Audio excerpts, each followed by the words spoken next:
hari ini. Semoga kalian tetap dalam keadaan sehat walafiat ya. Nah, video pembelajaran kali ini Ibu akan kolaboratif dengan dua mata pelajaran lainnya, yaitu yang pertama, mata pelajaran bahasa Inggris yang akan disampaikan oleh Mr. Rifki. Halo. Dan yang kedua, mata pelajaran pendidikan agama Islam yang akan disampaikan oleh Bapak Adi. Hai. Tonton terus video pembelajaran ini ya. Oke, cekidot sampai selesai ya.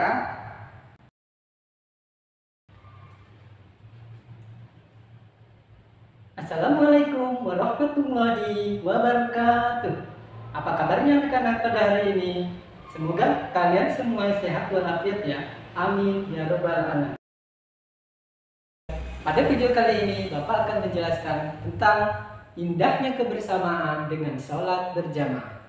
Nah, sebelum memasuki materi, Bapak ingin bertanya, pernah tidak sih kalian itu merasa gelisah, galau, pusing, tidak tenang? Apa sih yang menyebabkan kalian itu gelisah, galau, pusing, atau tidak tenang tersebut? Atau pernah tidak sih kalian merasa hidup kalian itu lancar, tenang, nyaman? Apa sih yang menyebabkan kalian itu nyaman, tenang, damai, lancar segala urusannya? Nah, silahkan kalian jawab di kolom komentar agar teman-teman kita bisa membaca atau mengambil pelajaran dari kehidupan kita. Nah, adapun salah satu faktor yang membuat kita dekat kepada Allah Subhanahu wa Ta'ala, atau salah satu faktor yang membuat kita tenang adalah dengan dekat kepada Allah Subhanahu wa Ta'ala. Karena bahagia bagi orang yang dekat dengan Allah Subhanahu wa Ta'ala, hidupnya pasti tenang. Tapi kalau kita jauh dari Allah Subhanahu wa Ta'ala, mungkin bisa jadi itu yang menyebabkan kita tidak tenang, gelisah, galau, dan lain sebagainya. Nah, agar kita dekat dengan Allah Subhanahu wa Ta'ala, apa sih yang harus kita lakukan? Kegiatan apa sih yang dapat mendekatkan diri kita kepada Allah Subhanahu wa Ta'ala? Coba, kegiatan apa yang kalian lakukan untuk mendekatkan diri kepada Allah Subhanahu wa Ta'ala? Nah, agar kita dekat dengan Allah Subhanahu wa Ta'ala, kegiatan yang dapat kita lakukan adalah dengan ibadah. Apa? Ibadah. Ibadah itu banyak. Banyak macam-macam ibadah yang dapat kita lakukan. Salah satunya yang dapat mendekatkan diri kita kepada Allah Subhanahu wa Ta'ala adalah dengan sholat. Apa sih sholat itu?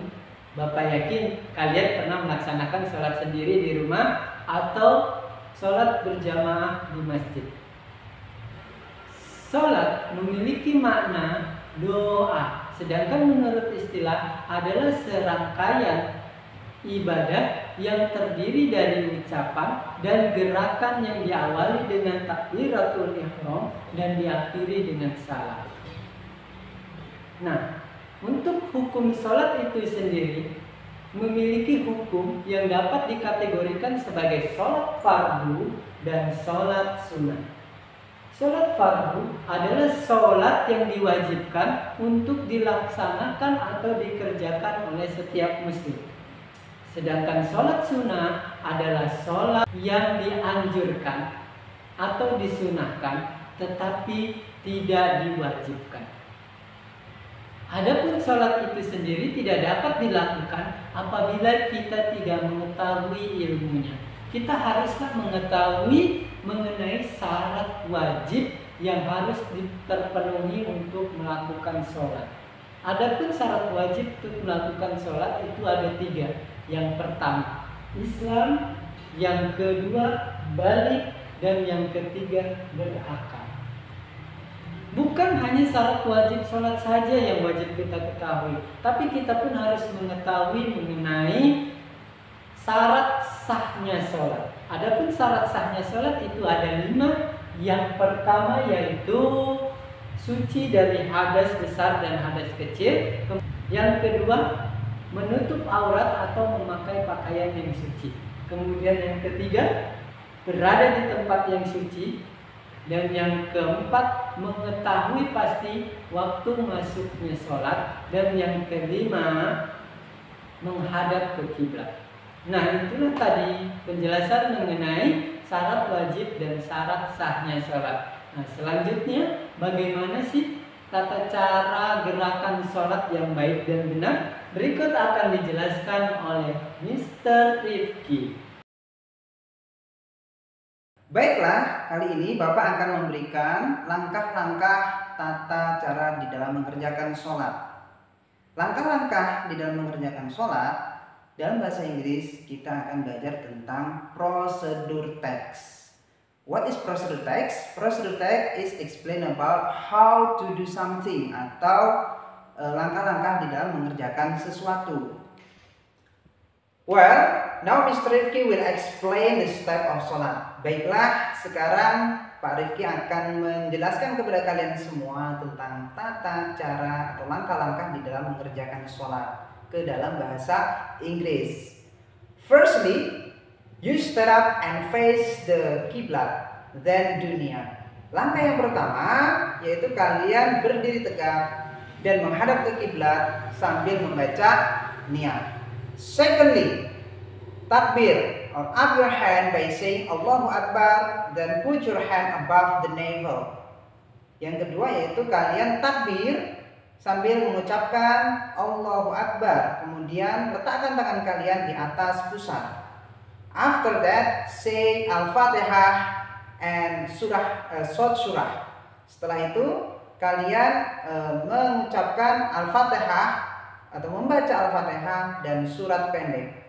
Then ruku by saying Subhana Rabbiyal Azim 3 times. Kemudian setelah selesai kalian ruku dan mengucapkan kalimat Subhana Rabbiyal Azim 3 kali. Third, yang ketiga, do i'tidal by saying Sami Allahu liman hamidah. Yang ketiga, kalian melakukan i'tidal dengan mengucapkan kalimat Sami Allahu liman hamidah. Fourth, yang keempat, do sujud by saying Subhana Rabbiyal A'la 3 times. Yang keempat, yaitu kalian sujud dengan mengucapkan Subhana Rabbiyal A'la 3 kali. Fifth, sit between two sujud dan say Rabbighfirli warhamni wajburni wahdini wa'afini wa'fuani. Yang kelima, kalian yaitu duduk di antara dua sujud sambil dengan mengucapkan Rabbighfirli warhamni wajburni wahdini wa'afini wa'fuani.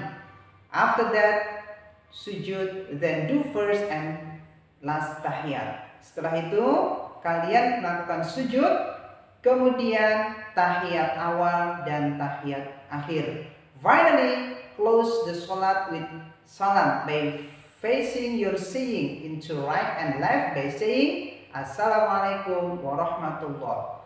Dan yang terakhir, kita tutup salat kita yaitu dengan salam menghadap ke kanan dan ke kiri dengan mengucapkan Wassalamualaikum warahmatullah. Demikianlah penjelasan tentang langkah-langkah atau tata cara di dalam mengerjakan sholat. Kalau dalam bahasa Inggrisnya disebut dengan prosedur teks. Dan selanjutnya kalian akan mendapatkan penjelasan tentang hikmah atau manfaat dari sholat yang akan dijelaskan oleh Ibu Elma Sentia Fajar Mati. Sebelumnya, Mr. Rifki telah menjelaskan tentang tata cara gerakan sholat. Nah, kali ini Ibu akan menjelaskan tentang manfaat gerakan sholat bagi kesehatan manusia, terutama pada sistem peredaran darah.